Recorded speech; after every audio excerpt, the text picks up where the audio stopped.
Ladies and gentlemen, welcome back to take 460,000.8 on this special edition. Grayson, do you want to explain to people what happened? Yeah, we had a little bit of technical difficulties yesterday, but through a couple, I would say about almost 3 weeks of planning, we were able to get the greatest podcast in the UK to combine with the greatest podcast in America. And here we are. We're going to talk about arguably one of the greatest cards coming up this year. Real quick to introduce, I'm Grayson Fisher. I'm an amateur MMA fighter, co-host of Clocks on the Stove. Mr. Zach Watts, you want to introduce yourself?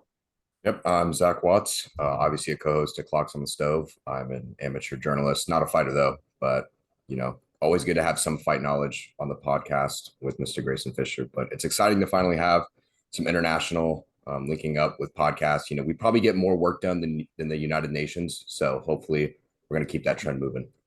I think so. I'm Musin Yasalada, stand-up comedian, frequent masturbator, and psychology PhD. Farhan, who are you? I'm also a stand-up comedian. That's all I do. I don't do anything else. You're not a frequent masturbator. I am, but I cut down a little bit recently. Oh, nice. Good. That's good. That's healthy. That's healthy. Speaking of frequent masturbators, John, joking, that's a terrible. Oh, who wants to kick us off? What are we saying about that fight? Yeah, I'll start us off kind of like I did yesterday. I mean, going into this fight, it's a battle of the who's who's. I mean, the resumes are both insane. Heavyweight world title fight unification. Francis Ngannou just left the UFC. Well, I don't know if he left. He just didn't re-sign, so he's kind of in a weird like limbo state. You got John Bones Jones coming in at 26-1-1. The no contest was the failed drug test against DC. The one loss was that he just beat the shit out of Matt Hamill so bad they felt bad for him. Versus the number one contender in the world with Ciryl Gane coming in at 11-1. I mean, when it comes to like a dream heavyweight fight, I don't know. Maybe DC and Stipe is more credentialed, but I would say it's probably one of the most credentialed heavyweight fights of all time. John, I mean, number 10 pound for pound, former, probably the best UFC light heavyweight fighter to ever step planet. 10 knockouts, 6 submissions, 10 title defenses, youngest champ in UFC history, defeated 7 former world champions, including current and former ONE FC and Bellator world champions. And Don's resume, it's not of Jones, but I mean, he was a 2-time France Muay Thai world champion, TKO heavyweight world champion, 13-0 pro Muay Thai record with 9 wins via knockout. So we're talking about 2 huge guys that have huge combat sport resumes fighting on the biggest stage in Las Vegas, Nevada for probably arguably the baddest motherfucker award, which is the UFC heavyweight world title. Yep. Building off on that a little bit, I'm going to touch on the fact that you brought up Francis and Ngannou. Like, they're not in talks anymore, but it's kind of like that relationship you have with a girl you just broke up with. Like, you're not officially together, but you're definitely hitting her up at like 3 a.m. Like, yo, like, come over for a little bit. That's kind of like where Francis is sitting right now with the UFC. But in terms of this John Jones, Ciryl Gane fight, I mean, the credentials speak for themselves, but it also passes the eye test. You look at both these fighters, they're both exceptionally good at what they do. It's kind of a battle between like old era versus new era. John's kind of like the ending of the old era, whereas Ciryl Gane, we've never seen a heavyweight with this much fluidity at this weight. He just moves so well for its size. And for John, it's really interesting because every fight he's ever had in his career, he's always had 3 key advantages: his reach advantage, his athleticism, and his size.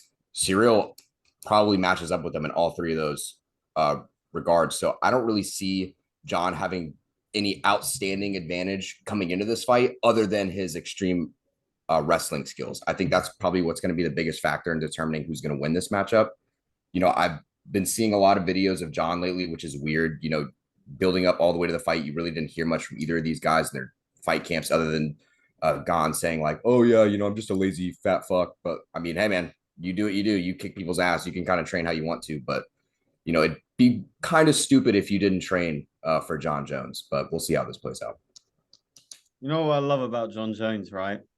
He's his one fuck up away from it not even being sad anymore, just hilarious. Like if he fucks up this time, right, somehow, like fails a drug test or like punches a prostitute on the Las Vegas, Nevada street, right? I'm not even, because it got sad during the pandemic, when they made him walk in a straight line because he got another DUI and stuff. And you kind of felt bad for the guy. If he fucks up again, it's just funny at this point.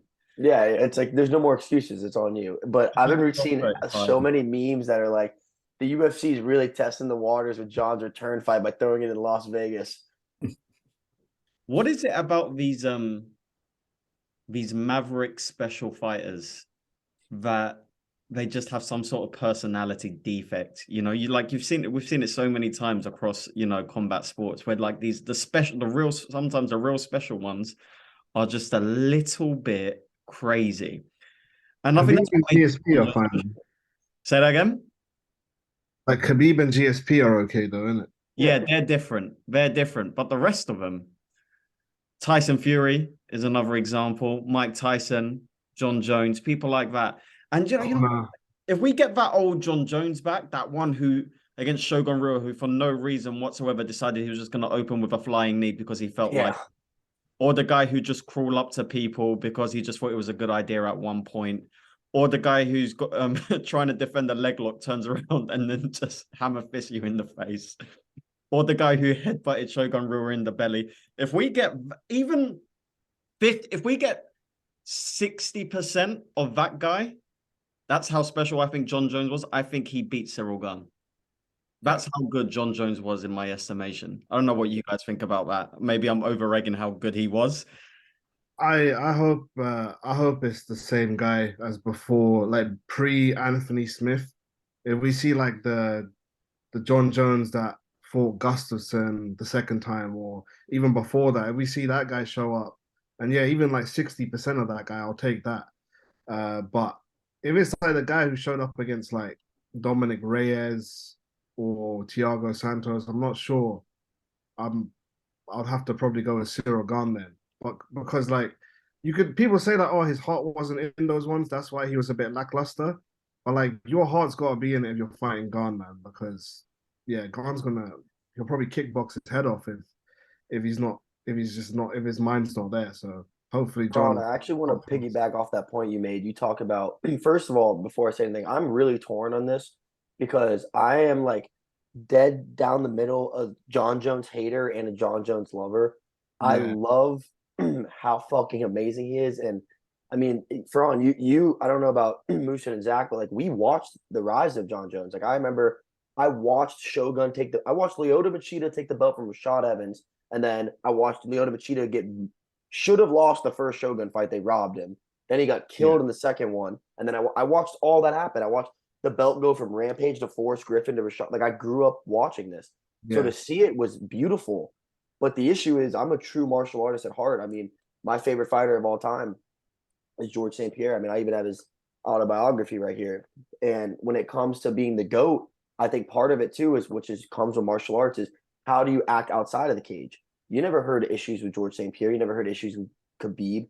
Until recently, you didn't really hear anything about like BJ Penn. You don't hear about true martial artists. You don't really hear issues like that. And with John, it's nothing but issues. So, I'm very torn on it. Obviously, also, I wanted GSP to be the GOAT when I die, but, it is what it is. But piggybacking off what you said, you're saying the same John that showed up against Dominic Reyes and the same John that showed up against Thiago Santos. Was it that it was a bad John that showed up? Or was it that he got the absolute best of those guys? And we hear, and my coach always preaches it too. He goes, it's more dangerous to be a returning defender than it is a first-time challenger. Because once you've defended that belt one time or even two times, every single motherfucker in that division is studying your film every single day. So while you're preparing for Cyril Gane, you have the 3, 4, 5, 6, 7, 8 heavyweights that aren't fighting are studying you. And you're not even thinking about them yet. So yeah, you get a 6-month camp to fight them, but they've been studying you for 2 years. You know what I mean? So every time you're at the best, you're going to get the best. Now, do I think that wasn't the best version of John? Absolutely. But can we also think about it from a gaming aspect? John also knew he didn't have to do too much to win those fights. You know what I mean? Like when he fought Gustafsson, he had to finish Gustafsson because Gustafsson was going to bring him hell. He knew he could be a little more conservative versus Reyes and Santos. Now, do I agree with this approach? No. But I also don't think John looked that horrible, more as John played the game with the cards he was dealt, if that makes sense. Yeah. John's also the only guy I've ever heard of where people in his camp would say like he's the only fighter that would go out till like 6 a.m. and then show up 3 hours later, like completely hungover and go into a training camp like 2 weeks out from a fight. Like, you really don't hear about that. And Moosin brings up the fact like why do all these like maverick fighters have some kind of personality issue? I kind of think it plays in their favor because you have to lose all sense of morality when you step into that cage. Like you have to kind of want to kill a motherfucker at the end of the day. Like, and John fights like he's trying to get a murder charge. And I don't really blame him for that because it makes for a hell of a spectacle for the viewing pleasure. And if you really want to know how good John Jones is, just because Dominic Reyes fought him good enough, they gave him 3 murderers immediately after. Right after his loss to John, fought Same Jan with Blachowicz. Thiago. Same with Thiago. He fought murderers right after too. He fought Rocktick and he fought the same thing. Yeah, give him Jan, Yuri Prochazka, and then Ryan Spann. Like they just were like, "Hey, Dominic, you did good enough. Now we're gonna end your career because you nearly took away our golden child." So, I mean, at least for Gane's like point of view, the only real fighter I see like topping him in that division, obviously, is Ngannou. But I mean, we can talk about Sergey Pavlovich, who's actually serving as the backup for this fight, despite signing Is that a contract. confirmed? Is that confirmed? Yeah, it's confirmed. Yeah, it's confirmed. They announced it yesterday, but I think he'll be a champion at some point, but we're not here to talk about him. We're here to talk about the problem child, which is John Jones. But I mean, all that aside, I really think John has all the tools to put this away, but I feel like this all comes down to his mental preparation. But from what I've seen, you know, he seems to try to like fix his character, like clean up all his out of the octagon issues, which props to him. But you know, how much you change outside the ring is also going to change who you are inside the ring. Like everything plays a part in your life. Like there's no way you can completely separate the two. So I do think this is gonna I mean I'm praying this goes how it's supposed to as one of the best showcases of martial arts skill wise. I just hope both fighters actually show up with a game plan and to the best of their ability. I think what happened to Dominic Reyes might be the same thing that happened to Cody Garbrant, where there was a dominant champion in the division that they looked up to while they were coming through. So they were basically groomed and designed for that one night. So Dominic Reyes got very good. Dominic Reyes is probably just very good at fighting John Jones, where Cody Garbrant is just very good at fighting Dominic Cruz. Yeah. You have a dominant champion for so long, right? Your style is predicated. Your whole life has been based on like beating that one guy. We're going to see it with Dagestani fighters. There's kids coming up right now who are basing their game, who are around featherweight to welterweight, who are thinking about Islam Makhachev every day. You know, there you go, right? And what you could do, you watch that aggression, you watch that fight, you watch every time Islam Makhachev fights. I bet you watch and you go, what would I do in that situation? Oh, interesting. He likes to stand in the middle, back you up against the cage, and then he shoots. Oh, he throws a flying knee to close the distance. I need to watch out for that because I know a takedown is coming. So you're downloading that information. And when you have killers who are literally just downloading your playbook over a decade, eventually... They don't even know we exist. Like, he doesn't even know I'm a person. Exactly. And they're just downloading your playbook and they're trying to work you out. And that's what happens with these guys. I mean, that's why, it's a bit off topic, but I think that's probably one of the wise things about Khabib retiring and not staying around for too long. Leave while you're on top. Yeah, leave while you're on top. Don't give those guys a chance to basically... It's like imagine like every exam you went into, you had the answer sheet next to you. You know, you're going to do pretty damn well. And once you've been fighting for that long, fighters come into the cage with an answer sheet. Yeah, what you were just saying about Khabib walking away, I was thinking about it today. I was thinking like, if John loses, does that... Because I think most people consider him the GOAT right now. But like, if John loses, do you think it's safe to say, like, do you think a lot of people would say like, oh, he's not the GOAT anymore? Do you think that's fair? DC fans will be coming in their pants. I think the DC fans, DC. If there are DC fans, I've never met a DC fan. They'll be fucking creaming. Yeah. Khabib fans as well, because Khabib fans will be like, "Oh, our guy never lost. Your guy's lost now." You can't put Khabib. So I know we're getting a little off topic, but I kind of like where this is going. I want to say it was Zach yesterday that said this to me, or maybe it was my friend Dana. It was like, if you just blank your mind and you gave the top 5 guys like John Jones, this, like Demetrius Johnson, George St. Pierre, and Silva, and you took their resume and you took their name off of it, and you just took their resume and you turned it into someone that didn't know fighting, would Khabib's look the best? No chance. 3 title defenses. His combined opponent's record going in the UFC was under 500. Like, I think Khabib is the most dominant fighter of all time Yeah. because he would tell you what he was going to do to you, and then you would train a year for it, and he would still do it to you. But when it comes to GOAT, I don't think his resume matches up with some of those guys. I really don't. Fun But fact. I think if John loses, he's still the GOAT because this is a super fight. It's the same thing with Volk losing to Islam. He still kept the number one pound for 100%. pound. I don't think it ruins his dynasty. And you understand, this is killing me to say this because I'm a George St. Pierre dick rider. Okay. But I do think John, regardless, he's doing something he doesn't have to do because he's already cemented GOAT status, in my opinion.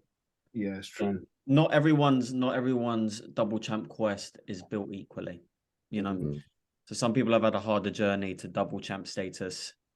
I mean, it's a bit of an off-topic question, but I'll ask you guys anyway. Who do you think's had the hardest journey to double champ status? DC. Yeah, TC.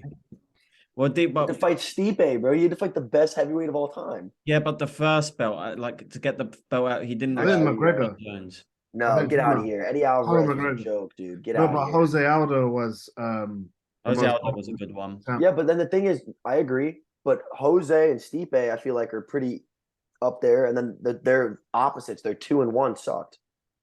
Yeah, that's a fun question. I might look into that and see. If John Jones was fighting in Gane, then it would be him. What about Nunez? Cyborg and Valentina Shevchenko? yeah. Who did she beat for the belt? She had to beat Misha Tate, right? I thought, but then that I could have sworn, or maybe she defended it versus Valentina. Yeah, she defended against Valentina, but she Yeah. had to beat Misha to win it, Yeah, and then you're she right. had to Yeah. beat Cyborg. That's a pretty good one. too. Yeah, I think that's a very good one. And another one that people don't talk about because it kind of like wasn't double champ was old school Randy Couture, bro. Yeah. He had to beat Chuck Liddell and then Tim Sylvia, who at the time was like the motherfucker in the day, Yeah. But let's get back to this real quick before we give like our actual prediction. I want to hear what you guys think. If Gane was to win this fight, what does he have to do in order to win this fight, in your opinion? He has to keep John Jones off him at kickboxing distance and point him, break him down to the body, break his legs, take away his mobility, and maybe even stop him late. Yeah, exactly. Yeah, keep It's it one of the, it's one of those cases where John Jones has more ways to win, right? We know how Cyril's going to win this fight if he does win this fight. It's going to be from long distance, keeping that range, keeping that kickboxing Muay Thai style, and using his superior strength, which we assume he's going to have because he's been a heavyweight for all his life. Do you think if it turned into a gunfight, who do you think would win? Like just straight 1-2 exchanges? Like, you know how Gane was fighting Tai Tuivasa, like where they were just kind of swinging at one point. I think, it sounds stupid, I think John. You think John? I think John, because if you watch and you go watch like go watch some of his dog fights, like his first Gustafsson fight, even the Lyoto Machida fight a little bit. When shit gets ugly, John gets ugly. So like that elbow, that short exactly, elbow. he's not as technical, but he gets brawler mode, and that's one thing like Zach brought up. I love the violence behind John. He is not as clean as a striker as Cyril Gane, and even John knows that. It's just a fact. That's a known fact. But the thing is John's not going to stand there and exchange 1s and 2s with them. He's going to clinch an elbow. He's going to knee and get out. He's going to hit angles with an elbow. Like he's going to make it an MMA fight. He's not going to keep it a 1-2 fight. He's going to make it an MMA fight and utilize every single weapon he has. And if you go watch old school John, when it gets ugly, even the DC fight, bro, he gets in those clinches, he throws that elbow when he comes out. Like that little elbow does a fuck ton of damage, bro. I'm telling you. The way it's like stumbled Rashad as well. Yeah. That fight pissed me off so much. Oh yeah. But one thing that I think we all like realize about John is like he's very susceptible to leg kicks, and I'm wondering to see how much his leg health is going to hold up moving up to heavyweight. One thing I do think plays into John's favor is he took his time with this bulk. Like it was a project for him. You see a lot of guys, the reason why they move up weight classes and they don't have success. Like you look at Volkanovski, he did fairly well in his move up, but you could tell the strength was a bit of an issue there. You looked at Cody Garbrant. It was the issue. It was probably the issue. Yeah, you look at Cody Garbrandt when he moved, like it just didn't play out. And there's another fighter I'm forgetting off the top. Max Holloway as well. Like Max Holloway too, the strength wasn't there. Yeah, like it's just a little bit taking like it takes a little bit of time to get used to. But for John, he realized this and he took his time, not only moving up to the weight and finding a comfortable weight for him, but he adjusted to how he felt at that weight. He wanted to make sure he was at that weight where he still felt he had the same speed, same strength, like he could match up with some of these heavyweights. And I think it's really shown through his camp with the amount of work he's put in. So I'm going to give him his props in that regard. But then again, Gane's going to go and look at the film, say he's going to be like, all right, I need to chop the leg down. But you don't think Jones is going to sit there as well and say, he's probably going to come after my leg? So I wonder who has the better game plan. I mean, if you're going to tell me to bet on someone, I'm obviously going to say Jones. That one interview he had where he sat down and he was like, I study their favorite punch. I know their second favorite punch. I know the way they duck. I know the way they flinch. He's like, I know them better than they know them. And that terrifies me. Like if I went into a fight knowing that another guy knew what I was going to do before I even do it, I would shit my pants. I wouldn't even want to step in the cage, especially when the guy is a murderer and like headbutts cars in his off days. Like I wouldn't want to step in the ring with him. But I mean, if I'm Gane, I am going to keep this fight as north and south as possible. I don't want any angles. And if I'm Gane too, like I'm the one fighting, as soon as the fight starts, I'm just throwing feint knees and front kicks up the middle. I want to let John know there's not a straight shot at all, because that's obviously what he needs to eliminate. And this is me as a wrestler telling you, when I go into a fight, I'm looking at that back leg.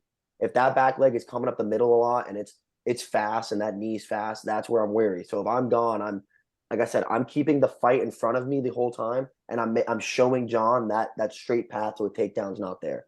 I do agree with Zach too. I think the leg kicks are going to be huge. And Musin said this yesterday. It's not like John went up to heavyweight, his fucking ankles got bigger. Like his legs are skinny as shit, and that's not going to help him. But if I had to give my pick, like gun to my head, I'm going to go John. I don't think the wrestling is going to be as big of a deal as everyone's saying it is, because Gane is obviously fucking training for the wrestling, as well as we don't know how good John's cardio is going to be. We've seen how athletic and fast he is. I mean, the Walt Harris video, all these videos coming out, but can he do that for 25 minutes straight with this extra 40 pounds of a backpack on him, But I think John might take it. John's either going to finish him in the fourth or fifth or win a decision. I think the only possible way Gane wins is to put him away within 3. And I just don't see John going to sleep within 3. He's not going to submit him. He's got to knock him out. So if I had to go, I'm going to say John with either championship round finish or decision. That's my final pick. I'm going John Jones, because it's hard for me to bet against a guy who has more world title fights than his opponent has fights, Mm-hmm. And not just world title fights, world title wins. I think even John Jones, it strikes me as a type of guy where I don't think we're going to see a prime John Jones, right? How old is he? 35 years old? Yeah, he's too old. He's too old to be doing that backflips and fucking spinning elbow shit. But what John Jones has always had is a great IQ for fighting. And that's the last thing that leaves you. That and maybe some good old fashioned just man strength power, right? He has that mentality. He just knows how to win. He's from a family of winners. It's in his DNA. Yeah. And how crazy it is to have 2 brothers in the NFL and one the greatest fighter ever to live, and one has been to Pro Bowls and stuff like that. Mm-hmm. It's built into his DNA to win, and he's always found a way. And I think this is probably just going to be another case of John Jones finding a way to win. And sometimes I try and look at the bigger picture. Would I be surprised if someone said to me 10 years ago, not 10 years ago, 5 years ago, that John Jones retires as a single weight world champion? I would say, yeah, I probably would be surprised by that, because his greatness deserves 2 belts. Do you know what I mean by that? Mm-hmm. Yeah, it helps his legacy. It cements his legacy. Yeah, he's good. Like if Conor McGregor can be a 2-weight world champion, if DC can be a 2-weight world champion, John Jones most certainly can be a 2-weight world champion. He's better than both those guys. So if the world was fair, and obviously life is more complicated than that, John Jones is a 2-weight world champion. Yeah, I completely agree. One of the ways I kind of see this playing out is, even the way we're talking about it, it's very similar to when GSP fought Michael Bisping. We kind of looked at GSP as like, oh, he's the GOAT coming into this fight, but is he going to be able to translate there? He's getting a little older. We don't know if he's going to be able to hold up. And I kind of see it finishing the same way as well. You know, Gane's going to land his strikes. He's going to cut up Jones a little bit. We're going to see Jones probably at his weakest state and at some points in this fight. But, you know, John is John. He's probably going to get it done. I see it similar to Grayson, probably a championship round finish. I'm going to say like a fourth round rear naked choke, similar to how GSP got it done. I just see a lot of dualities between the two fights. Like maybe not so much fight style, but just like the resume and the legacy of like GSP to John and how Bisping was to Gane. It feels like it matches up very evenly. So I would say hopefully Gane's resume is a little bit better than Michael Bisping, but I understand the point you're trying to make. For yeah. I was about to go with Cyril Gane, but Zach kind of just reminded me of the that GSP Bisping thing. So now I don't know. I'm not sure now. This is a good point. It could play out the exact same way, to be honest, but I don't know.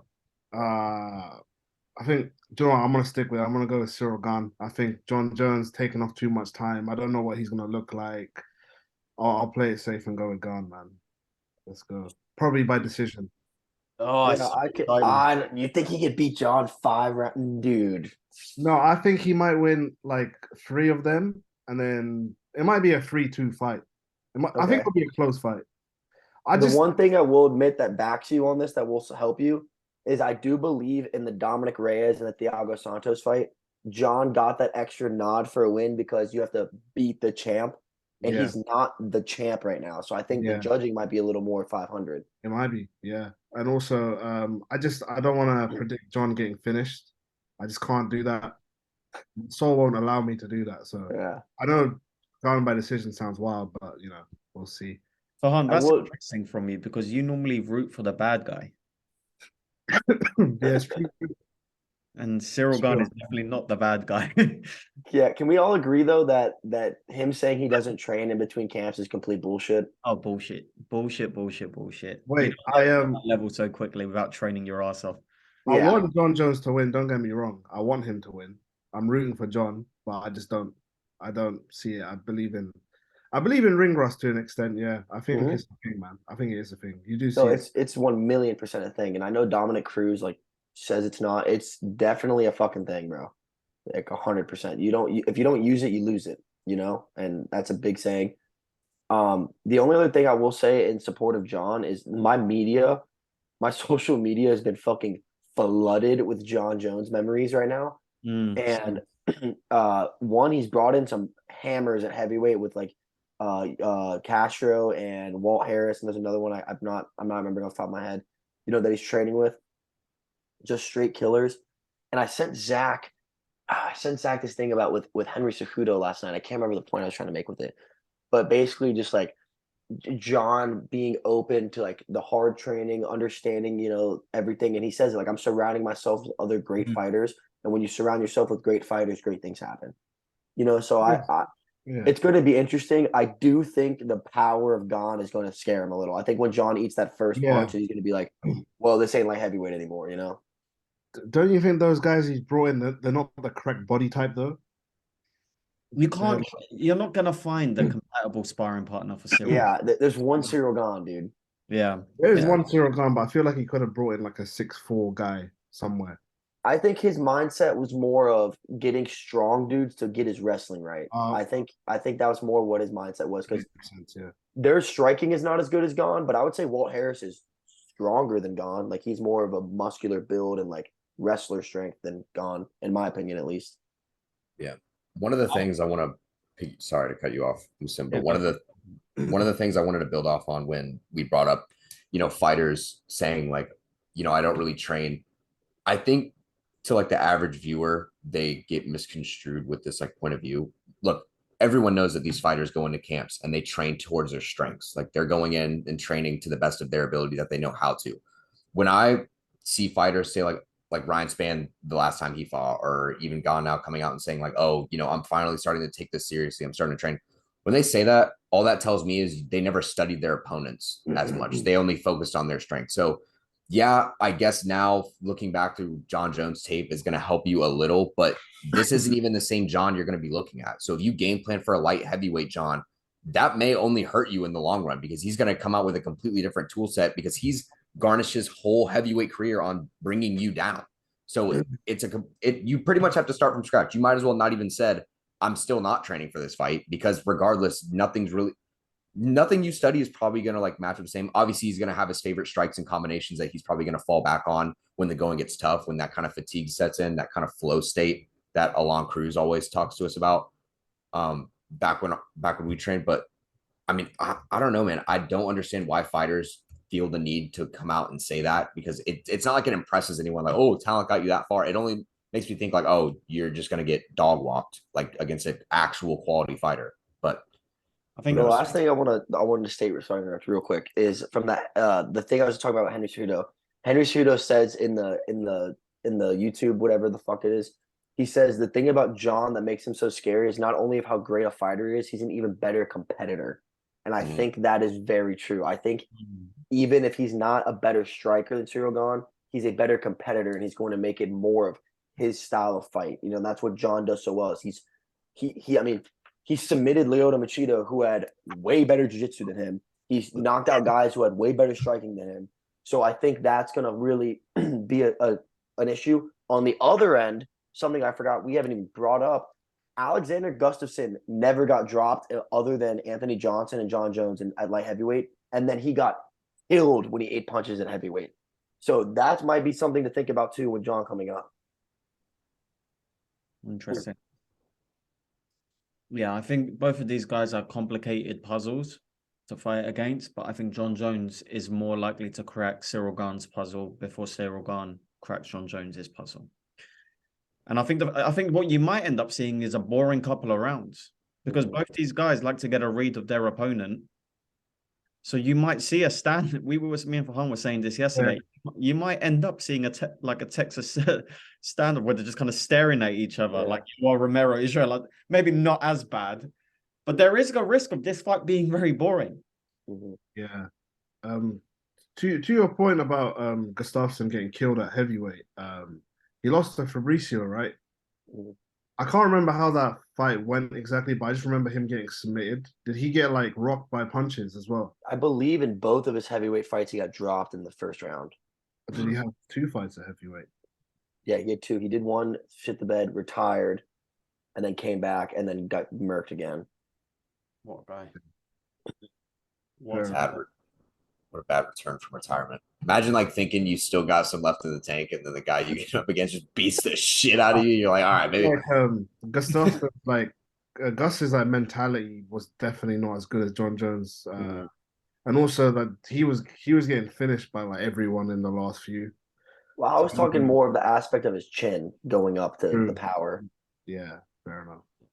I mean, but you kind of look at some fighters, and like it's true, like there are some fights that completely compromise your chin. I think of Tai Tuivasa, how much damage he took against Gane, now given Sergey Pavlovich is a fucking monster and just baptized him with a single punch.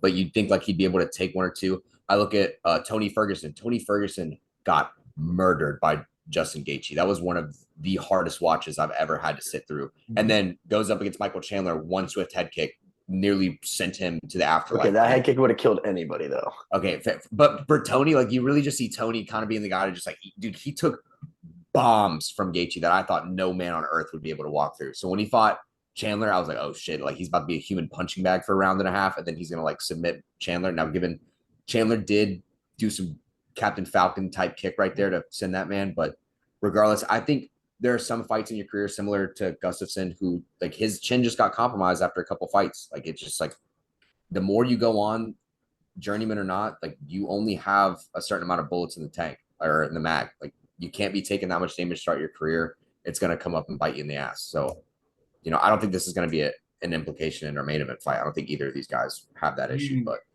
do you see John getting like flash knocked out within a minute just because the Fuck no. I don't think Gane lands a strike in a minute. Yeah, it's true.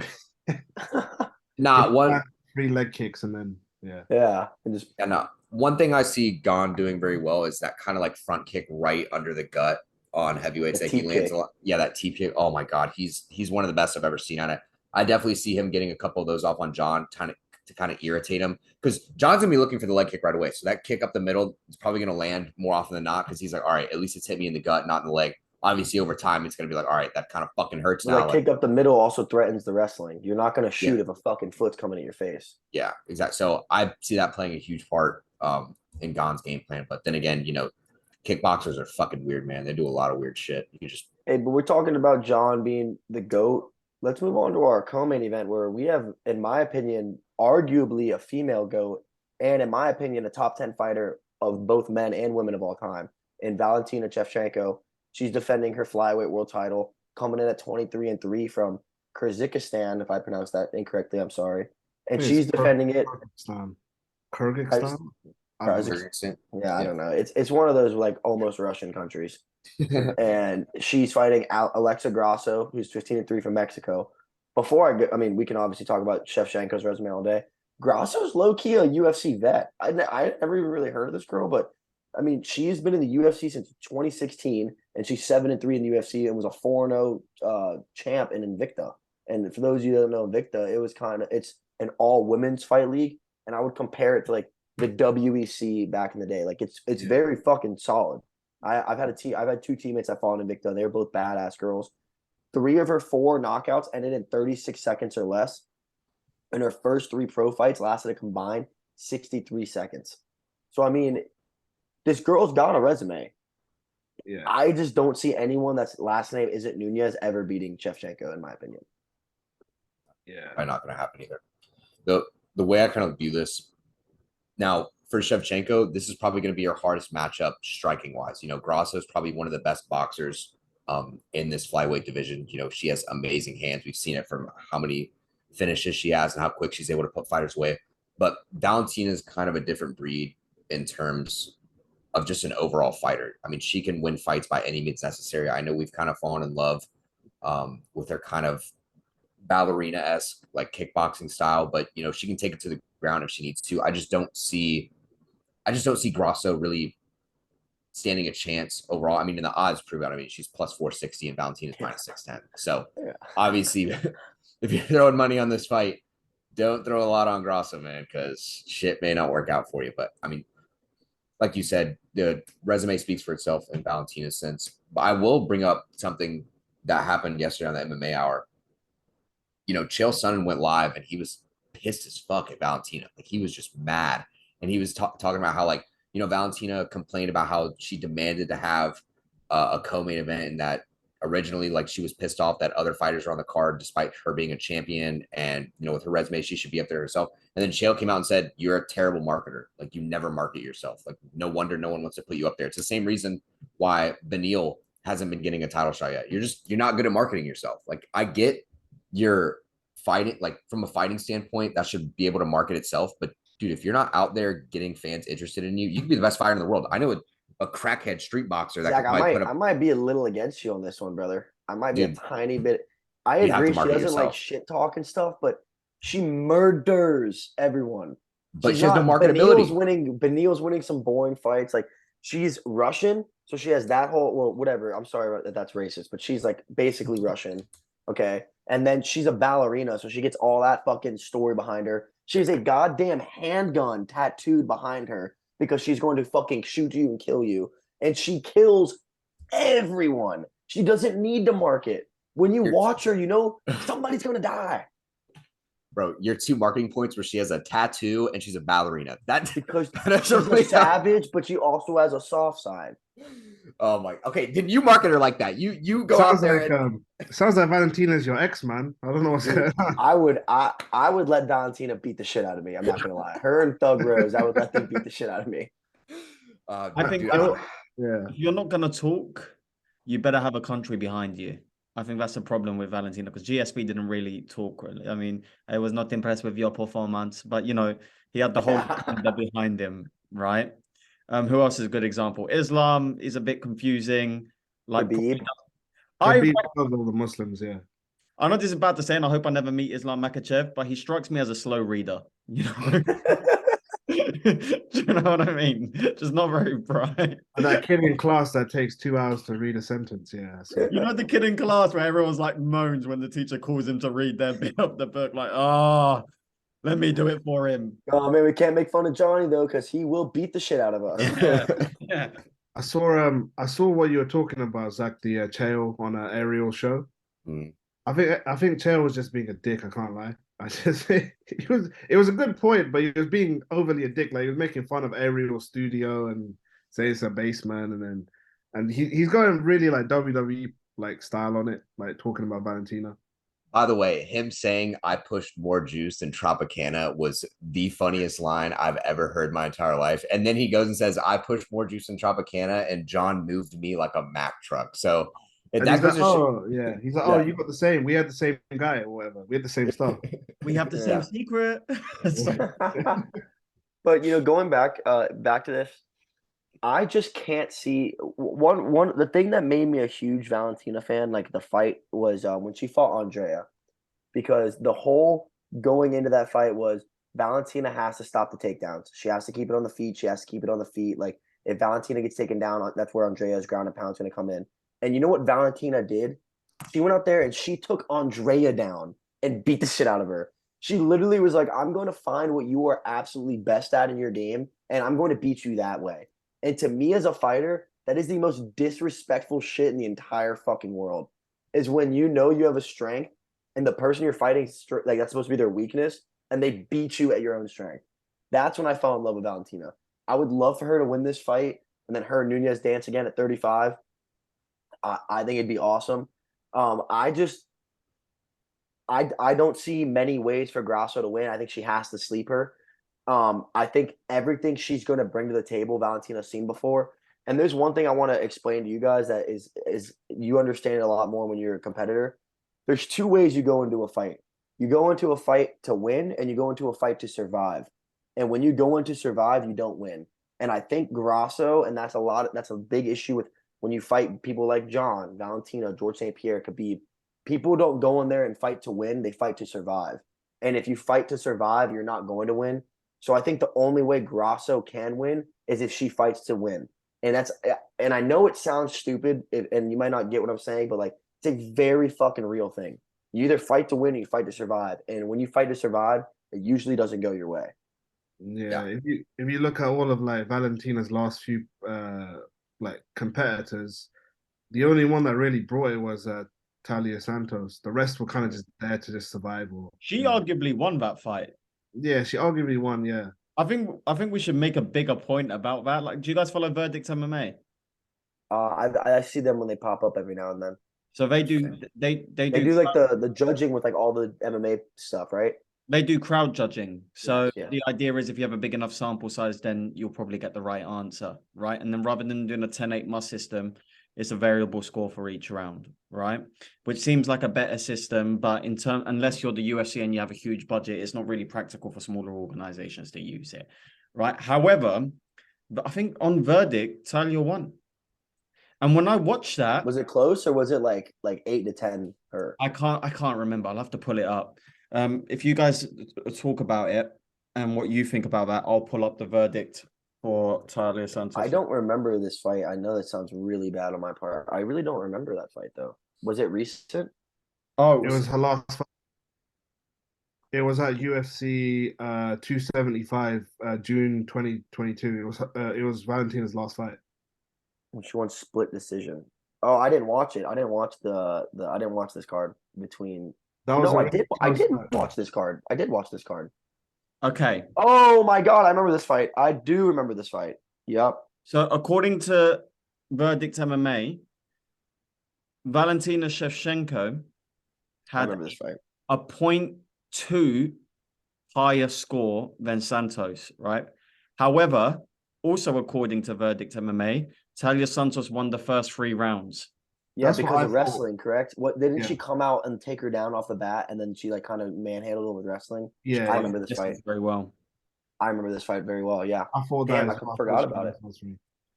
But yeah, Alexa Grasso, she's not going to do that to. No, she can't take her down. Yeah, there's no way. I'm thinking that Valentina's gonna be like, oh, that last performance wasn't that great, and now she's gonna come out like Savage Valentina again. Grasso's fucked. Let's just be real about it. She's fucked. Oh, Grasso's dead. Yeah. She's fucked. They're just using this fight to get a murder before the main event. Yeah. And then Blanchfield is the best bet, and then maybe a Santos rematch. Valentina. Now, although Santos, baby. Santos did get the control. She still ate 234 significant strikes. I think those mostly came. She dominated the last 2 rounds. I think they came in the back end of the fight. I think she gassed. Yeah, she got out. Such an effort in the first 3 where she just ran out of steam completely. Damn, I completely forgot about this fight, guys. Good knowledge. Ron, what were you saying? I was saying the way Valentina described Blanchfield was pretty savage. She was like, she called her like a baby deer or something like that. She called her cute. All I'm saying is when I watched the Blanchfield Andrade fight, I thought this is going to prove whether Blanchfield can really contend with the best girls in that division. And I was blown away because she kind of did the same thing where Valentina did, where she was like, we know Andrade is better on the feet, but is she going to be able to stop Blanchfield's takedowns? Dude, Blanchfield straight up beat her in striking in the first round and then was like, all right, time to end this fight in the second. Like she went out there to prove a point. That was not just, I'm going to win a fight. Blanchfield's a bad bitch, bro. She's a bad bitch. If anyone is going to give Valentina a run for her money, Blanchfield has got my money all day, any day. All day, any day.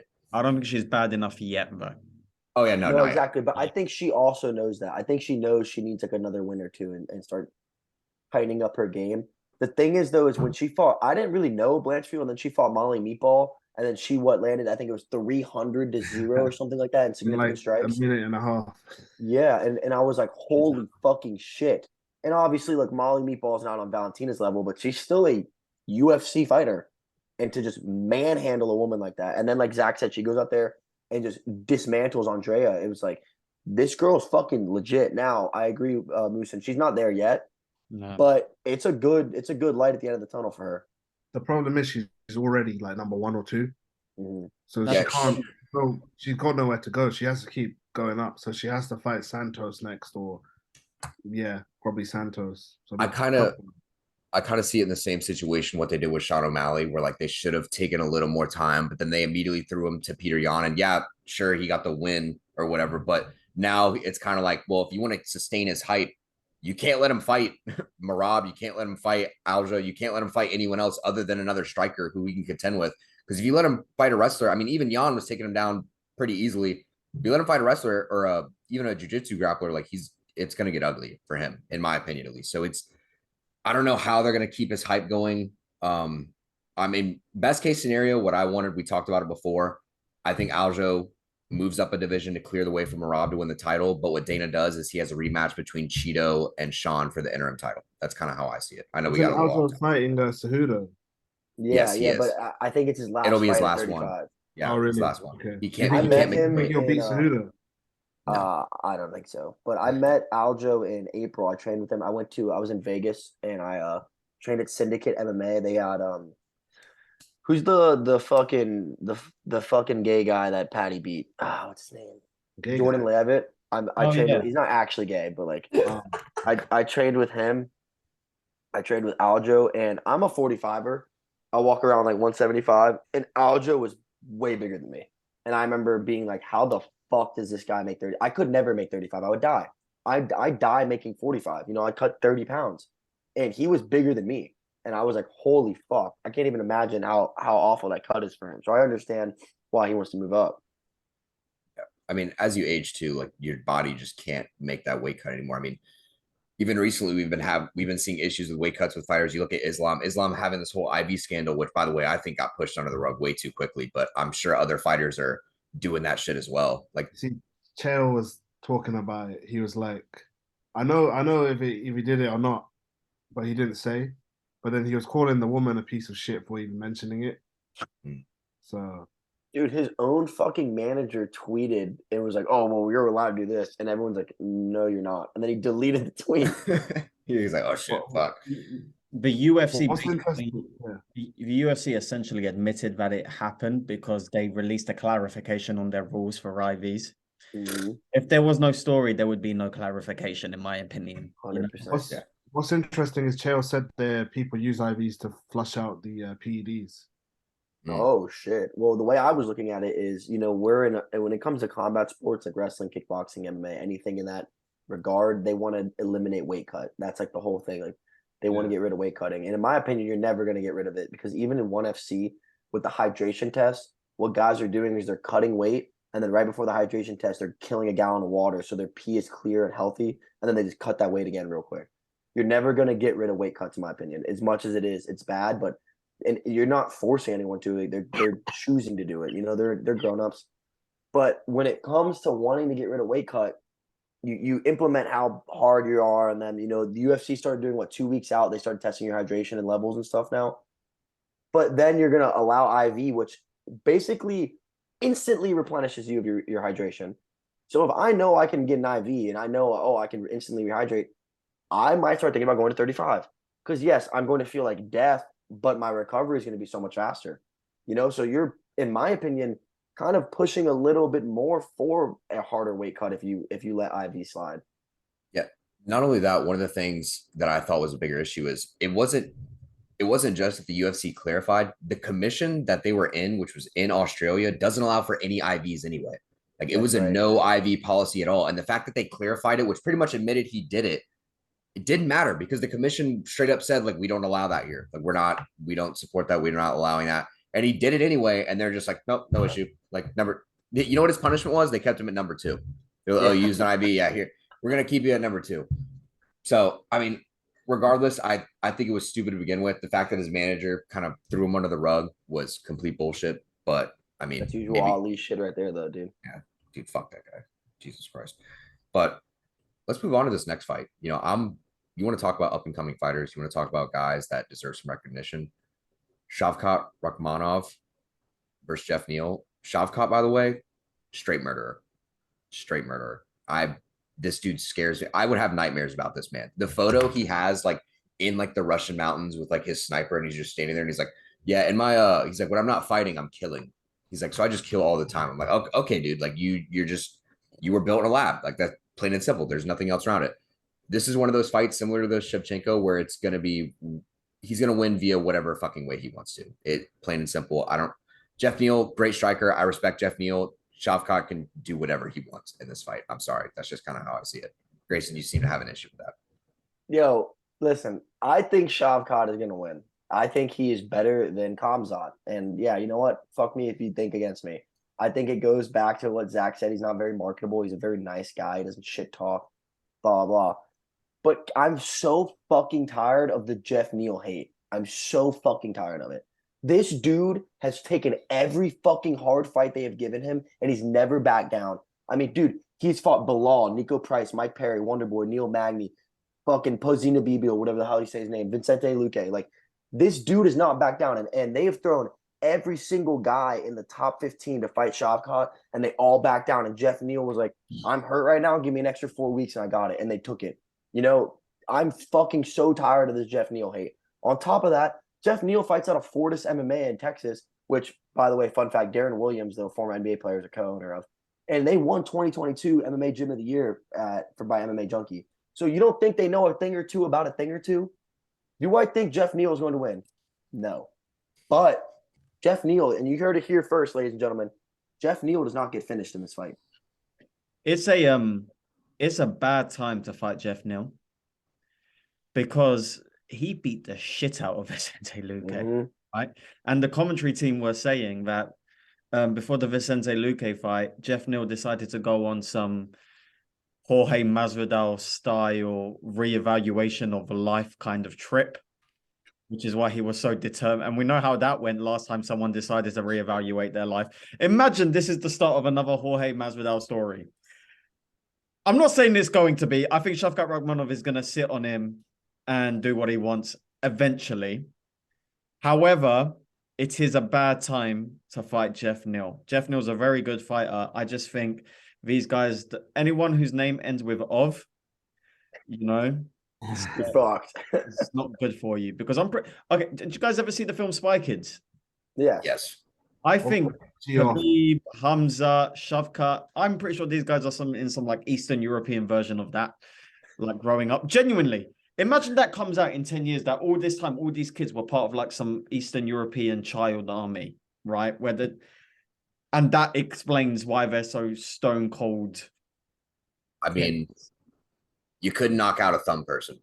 They don't have brains. You can't knock out a thumb person. But you look at Shavkhat, bro, he's 16-0. 8 first of all, 9 first-round finishes. He has 8 wins by submission and 8 wins by knockout. So he literally never gone to the third round, I don't think. Yeah, never. Like, I love Jeff Neal, respect the man, can only ever say good things about him. Grace, we talked about it the other day. Some guys just don't give a fuck who they fight, but they're not fighting for legacy. They're just fighting to fight. And this is one of those things where Jeff Neal doesn't care about his legacy, and he's probably going to lose. Look, do I think he's going to make this competitive? I hope. I can't say he will, but I hope. I'm praying he makes this competitive, because if not, Shavkhat might as well just like dog walk to the number one contender spot in this. Yeah, I think Shavkhat will win as well, but it's a big step up in competition for sure. And also, if you say Jeff like Mike Perry says it, his name does end in off, G off. So. Yeah, Fran, I was waiting for you to say something. I want to know what you think about this fight. Yeah, I think Shavkhat will probably win. Like, he's a 6-1 favorite for a reason, which is crazy. I don't think he should be 6-1. But yeah, I see him probably. I like what you said about him not getting the finish. I would probably like to see that. I'd like to see it be a competitive fight and like keep Shavkat's momentum, but Jeff Neal, looks good losing, I guess, because I do like Jeff Neal as well. Yeah. So yeah, I don't know. I don't know. I think Shavkhat will win, but I think if I had to I feel like it's going to be. Excuse me. I think it's going to be. Remember, Jeff Neal has 86% takedown defense, which is a very important statistic when it comes to this fight. Okay, if not the most important statistic. Rakhmat Shevchenko, whatever the hell his name is, Shevchenko, he's a sambo fighter. He's going to want to take it to the ground. Now, I'm not saying his striking's ugly. He trains out of fucking Kill Cliff in Deerfield Beach with Henry Hooft, who's probably, Polish striking legend, probably the best striking coach in the world. But I think it's going to be round one. Shavkat's going to go out there. He can't get his takedown, and he's going to eat a little bit, but he'll get it like at the end of the first round, kind of like a Gaethje Khabib first round. And then I think slowly he starts wearing down Jeff, and then by the third round, it's kind of just him just killing him. But I think, dude, I'm telling you, I'm not even like a Jeff Neal fan. I just think fighters need respect, and for some reason, they never fucking put respect on this guy's name. He's the only one that took this fight. Everyone else said no. He said yes. He's the only one. And it's not even – it's a lose-lose fight for him. He fights it and he loses, which is probably going to happen. Or he wins it. He beats a number 10 guy. He doesn't even go up.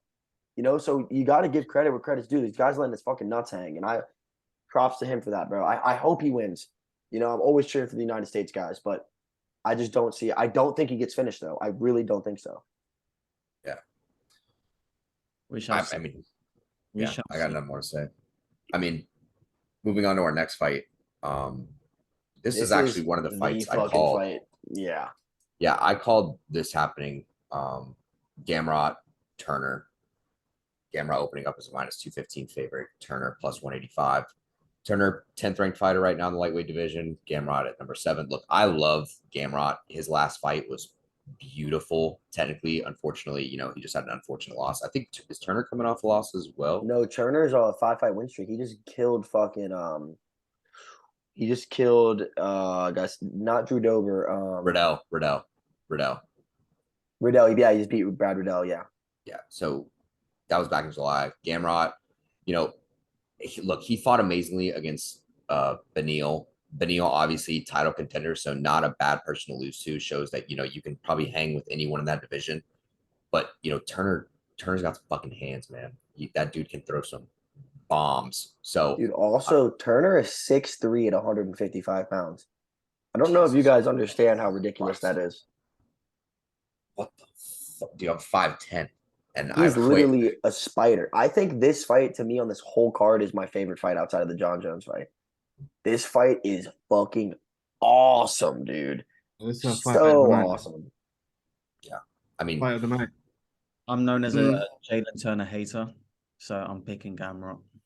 Wow. Wait. Explain the Jalen Turner hate. I got to know where this stems from. So the story is, before Paddy Pimblett's last performance, I picked Paddy Pimblett to beat Jalen Turner.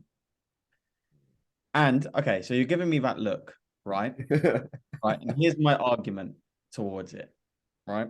Now, am I saying Paddy Pimblett definitely beats Jalen Turner? No. But do I see a world where Paddy Pimblett can beat Jalen Turner? Yes, because I don't see Jalen Turner as this world beater just because he's on a 5-0 win streak. I see a very tall, lightweight who uses his advantages. But I also see a guy who can be susceptible to body shots and takedowns because of his height at that weight. And I think Gamrot will probably expose that. He has almost a 100% finish rate. And one thing I want to look at that I think is extremely important for this fight is the ground game of both these guys. I mean, first of all, Jalen Turner has a 78% takedown defense, and he's a BJJ brown belt, which is very good, and 4 submissions. So he's not scared of the ground whatsoever. And Gamrot, everyone talks about his wrestling, right? Because his wrestling is gorgeous. That's like what he's known for. He's a Polish and European ADCC champion. So his jiu-jitsu is also fucking certified. So I think this is going to be a very, very, dude, I'm telling you, when this fight got announced, I was like, woo! Like, holy shit, this is going to be a banger. It's probably I the don't most really evenly matched fight on the card, I'd say. Yes. Yeah. Which is fun. That's what we want. I want I don't Jalen know Turner who's to going to win. I want Jalen Turner to win too. I like Jalen Turner. I don't dislike Gamrot.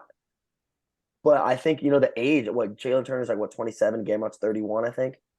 Yeah. I'm picking Gamrot just to continue pissing people off on the internet.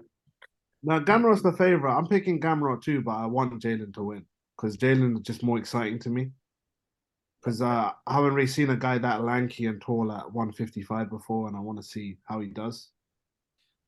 You know, I'm kind of stuck in this phase where I think if Gamrot wins, he's stuck in that like gatekeeping phase in divisions. Like there's a lot of guys that'll probably never contend for a belt, but they'll hold a lot of guys off from the top 5. He missed the boat because he lost to Neal, right? So yeah. So you kind of get, and that's got to be one of the shittiest positions to be in. Like I look at Dustin Poirier, like Dustin Poirier and Justin Gaethje probably beat anyone else in their division. They're in the worst position in MMA, bro. Yeah, like they're just gonna sit there for the rest of their lives because they're gonna be like, yeah, I can beat everyone else except the guy ahead of me. So I'll just enjoy myself. But yeah, Gamrot kind of same position. I'm kind of on the same boat as you guys. Like I want Turner to win just because I feel like if he does win, that builds up another kind of hype train for like a potential title contender at some point in his career. Like we said, he's still very young. He still has a lot of time to develop. He's kind of entering his prime years at this point. Gamrot, little older, so he's kind of on the downtrend as of late. But if I'm going to put my money on this fight, I'm probably going to lean towards Gamrot though. That's just how I feel. I think Gamrot is going to win a 3-round decision. I would not be surprised if Turner went out there and hit him with something crazy that slept him and everyone was like, holy shit. Yeah, I mean, every card has their holy shit moment. And I mean, this could probably be it. I mean, because honestly, I don't see it being Grasso. I mean, hey, it could be Jeff Neal. Neal could be the one that just hits Shavkhat with something crazy. But then again, like you said, doesn't help his case even if he does. So, I mean, maybe this is our oh shit of the main card.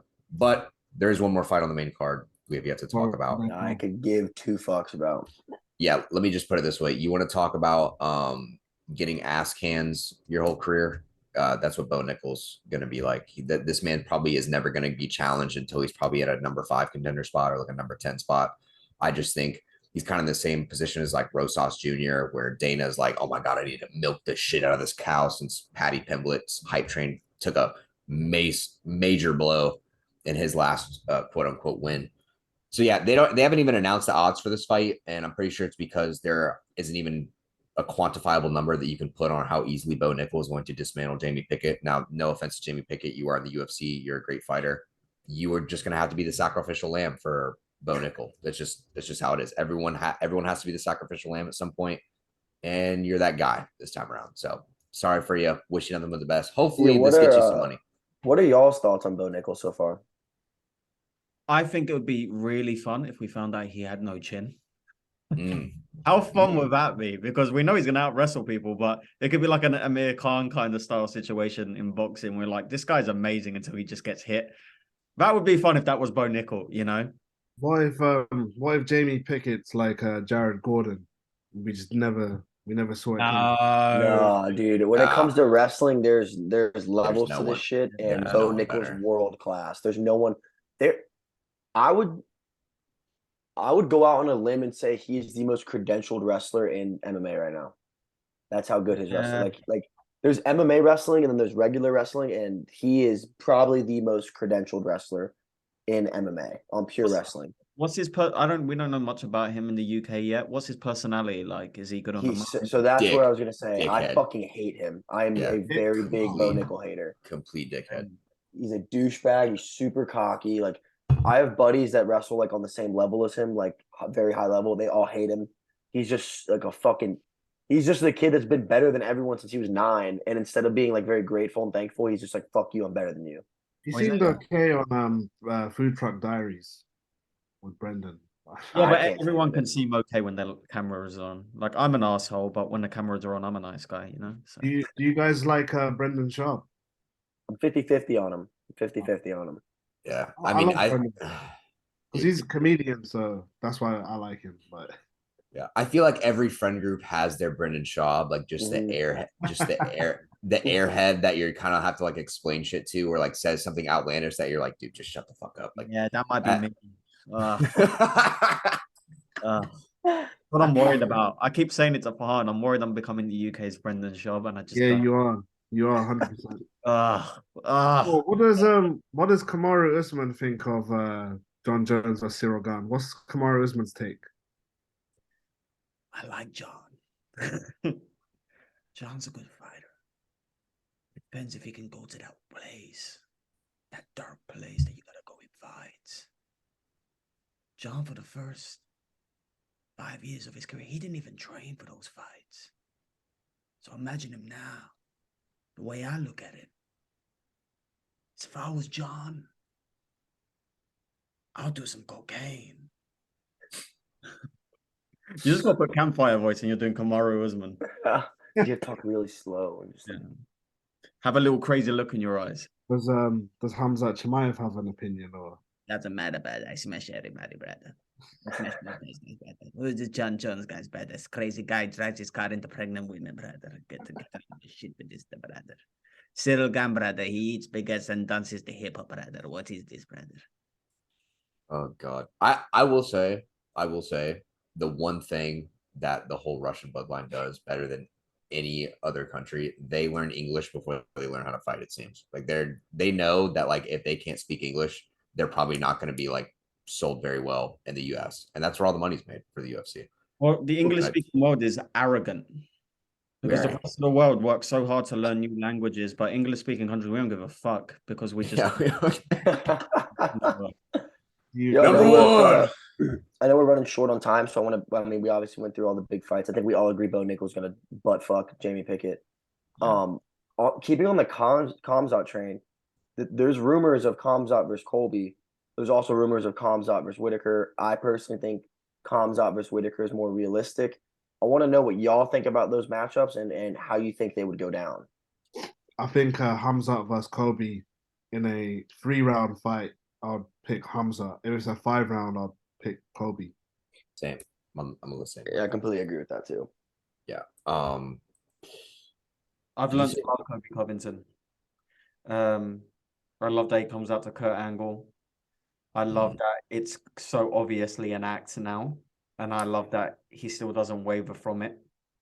But we've seen little sides of his humanity, like when he's trying to whisper stuff into Kamaru Usman's ear at the end of the fight. I just love the whole thing. I love how fake it is, and we all know that. And he's a talented fighter. I think the reason why I would pick Khamzat against both of those guys is because I think Robert Whittaker's probably just about to enter the tail end of his career now. I didn't really like what I saw from Robert Whittaker at the recent events. I don't know if you guys noticed, he looked really out of shape. He looked like he's getting ready for a career in like commentary. Yeah, you're not wrong there. But I feel like I don't know. I don't like Rob Whittaker slander personally. I love Robert Whittaker, but I just think we've got to be realistic. And these new guys are coming, and when they do come, they come quite fast, you know, and they take over. Hey, yo. Yeah. Whoa. I come everywhere, brother. I come on all of these guys, brother. No, dude, that's like asking me to like acknowledge that like I'm getting older. I just don't like it. There are some fighters that like I just don't want to think about their career ending, and Rob's one of those guys where I just think I'm gonna watch him fight forever. You know, I'm hoping and praying he somehow gets a shot against Pereira because I do think he has a skill set to get it done. I just think Pereira is his kryptonite per se, but you know, Rob's one of those guys, just such a good person. You know, great outside the octagon, inside, amazing fight. Even his last fight was beautiful, like absolutely gorgeous. I thought even if he would have signed the contract against Paulo Costa, by the way, Paulo Costa, top 5 Twitter presence, maybe no, of he's all the time. best Twitter presence in MMA. Yeah, got to be up there easily. But regardless of that, I thought he would have murdered Paulo because the way Paulo looked against Luke Rockhold, I'm like, buddy, you show up like that against Rob. Rob's gonna beat the shit out of you. But that's just kind of how I see it. I agree with Ferran, and I think if Colby and Khamzat was 3 rounds, I'd give it to Khamzat. But we saw, I mean, even in the Gilbert Burns fight, he was dead at that pace going into the 3rd round, and Colby does not get tired. If anything, I feel like Colby's pace gets higher in the championship rounds. With Rob, I think the size of Khamzat would hurt him a little, but I don't think Khamzat could take him down, and I think Rob would be able to sit in the pocket and exchange and beat him. I think Khamzat's very talented, but I think he's very smart and when he picks his matchup stylistically. Like he talks a lot of shit and calls all these people out, but he's very hesitant when pen comes to paper, if you guys notice that. Yeah, 100%. Yeah. I was wondering, what do you guys think about obviously, the Derek Brunson Drickers fight? I think that's a pretty good fight too, actually. Mm-hmm. Yeah, there's actually a number of quality fights. Oh, it's a good card, man. Yeah, really. kind of stacked. By the way, first I'll answer your question. I do think Duplessis is going to get it done against Brunson. Brunson's another one of those guys where like he has some moments where he shows that he's really fucking good and he can always contend with some of the best. And then there's Wait, just if other I'm not fights. mistaken, though, I believe this is Brunson's retirement fight. I think this is his last fight.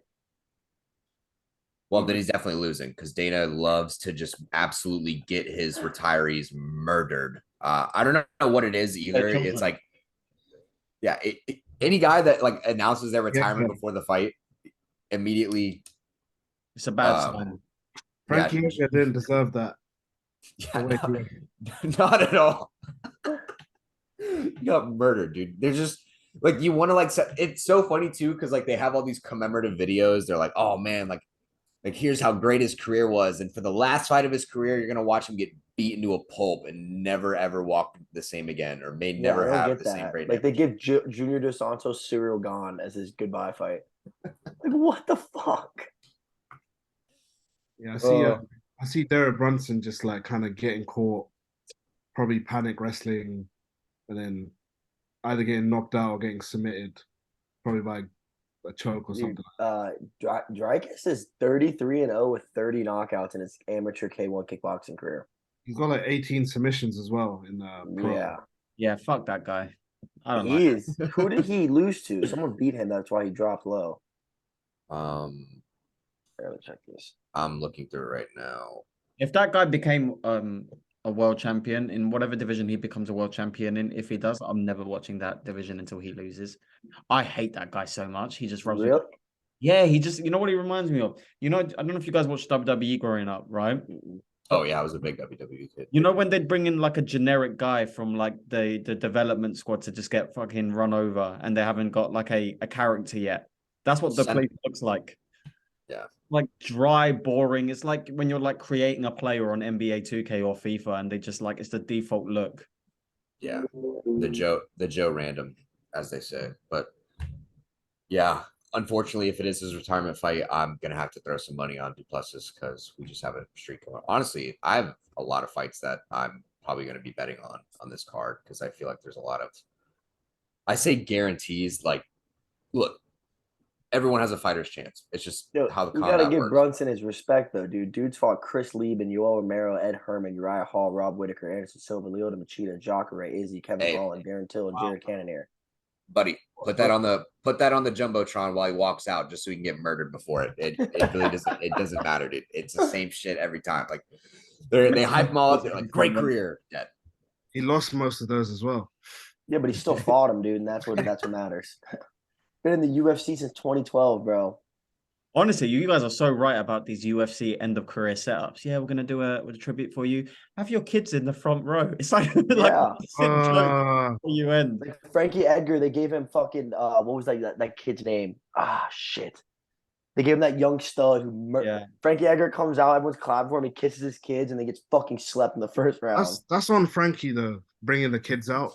That's on him. I don't know what he thinking. Oh man, Chris Gutierrez. And Yeah, Frankie Chris just said on Gutierrez, yeah. Embedded, this is the first time my kids are going to see me fight. And you're like, Frankie, no, no, Frankie, no. Yeah, but they Let them always watch give the him the tapes when they're fucking. older, please. They give him the toughest goodbye fights. I mean, I wouldn't even say it's just the UFC. I mean, Bellator gave Fedor Ryan Bader. Like, they didn't make it any fucking better for him either. Yeah. Fedor should have retired a long time ago. A long fucking time ago. Yeah. Probably after like the Dan Henderson one. Bro, Probably. Fedor was world champion of Affliction when I started training. Jesus Christ, that's just way too long. Fedor made his debut the year I was born, I believe. Yeah. Or Get the fuck out of here. check that out. He made his debut in 2000. Oh, never mind then.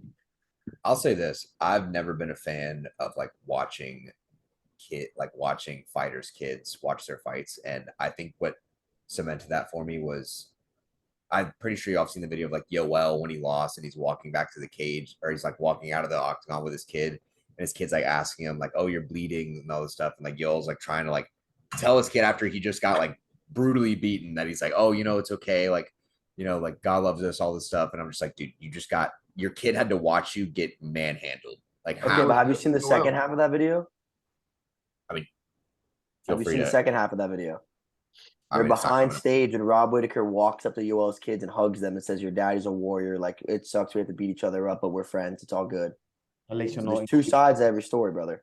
Yeah, but you still like, even if you told me that as a kid, I just watched my dad like get the shit beat out of him. I Like, think even if the he would have best- won, Oh, like, sorry, even if he would have no, even if he would have won the fight, like even like watching your parent just get like bludgeoned, even in a win, I feel like that's like very traumatizing. Like that's Yeah, fucking I'd be, if I was traumatizing a as fuck. kid, if I was a kid and my dad, I would just watch my dad fight, I'd be terrified of the person. Even if my dad won, I reckon I'd still probably be scared of the Dude, person. y'all should see my mom when I fight. Oh, really? She is freaking the fuck out. Yeah, I can imagine. You see that My Max two- Holloway's on as well. Yeah, that I was just about to say that when Dustin beat Max and he went up to Rush and he was like, "Don't cry, your daddy's a champion. Your daddy's a fucking beast." I would say that one, and I would say when Tyron Woodley's mom talked to Usman. Those are my two favorite encounters after a fight ever. I want to see one of these kids in these like a situation where like, how funny would it be if Rush, Max's kid, is getting comforted by Max's opponent and Rush just spits in his face. Yeah, I was just thinking about like what if the kid isn't old enough to like know what's going on, so he just starts punching the leg of like the other fighter, and he's like trying That's to like what Hasbulla does. yeah, he just Yeah. starts beating the shit out of the other fighter. Hasbulla's a Like, grown man. Yeah, what do you guys think about that? What do you guys think about Hasbulla? I think they're just like exploiting some little guy. But I mean, enough. Looks like he's billionaire, having a so better why life not? than us. So He drives in Dagestan. I mean, he's old enough. okay, but realistically, how though? Yeah. They How? probably have it all handmade. Yeah, there's cars. There's a what's the politically correct word? Dwarf. A tiny person, dwarf, yeah, dwarfism. There's a guy with dwarfism at my gym, and I've just obviously he's very noticeable. And then I saw him driving away from the gym, and it just fucking blew my mind. And it's just at the wheel, like there's people who can drive with like no legs. Yeah, I think they put a pedal but for the hands. Yeah. Okay, but how would a seatbelt work? Like, how does that work? It's like a He harness. sits in a booster seat, bro. Oh, booster seat. Yeah, makes sense. All I'm saying is going anywhere over 50 miles an hour, there's no way you're living. You're getting when tossed like a Chucky doll. when you're as rich as Hasbulla, he probably just pays for another person to just hit the gas and the brake for him below I mean, him. dude, if I was that rich, I would never drive. I'd rather people drive me. Yeah. Well, you could end up like Paul Walker because I mean his driver ended up killing him. That wasn't his driver, though. That's not what happened. Are we It sure? was a professional race car driver who was trying to flex for him and killed them both. You guys Damn. are Americans from Florida, so you probably know about the Net Boys, right? Yes, Yeah. we do. Yeah. Unfortunately. So I feel like the Nelk Boys in America is how we feel about like the Sidemen in the UK. KSI guys. Yeah, like Okay, yeah, I can see that. where it's like for the rest of the world they're pretty interesting, but for us they're a little bit like reminiscing of our childhood and a little bit cringy. They Anyway. all I don't know if you saw this video, but all of those Sidemen guys, they came to do comedy, and they all like bombed hard. Like Yeah, but that was the point of the video. But the Yeah. Neal boys, they went to Dagestan with Islam Makhachev's camp. I don't know if you guys saw that. Yeah.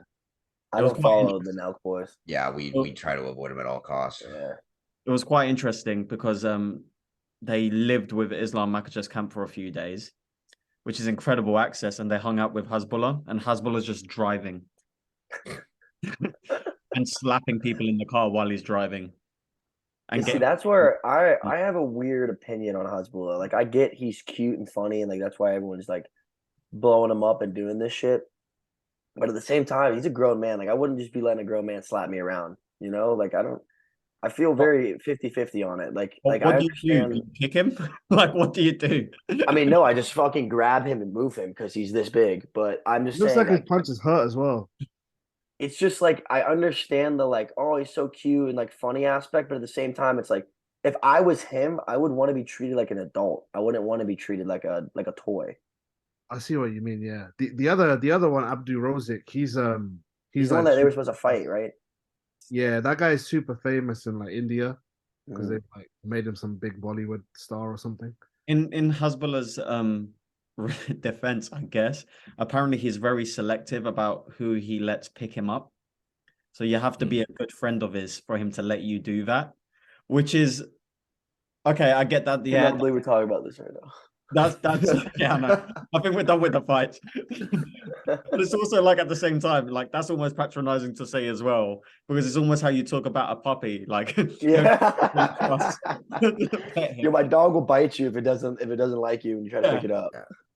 So he's like literally he's the physical embodiment of like Thor's hammer. If you're not worthy, like you just like can't even approach him. You're like, oh, good luck. He's just gonna punch the shit out of you or shoot you. I've seen the videos of him like guns and shit. Like, dude, if you were to fire a gun, I feel like it would send him flying in the opposite direction. But dude. So I mean, think, sorry, what you said.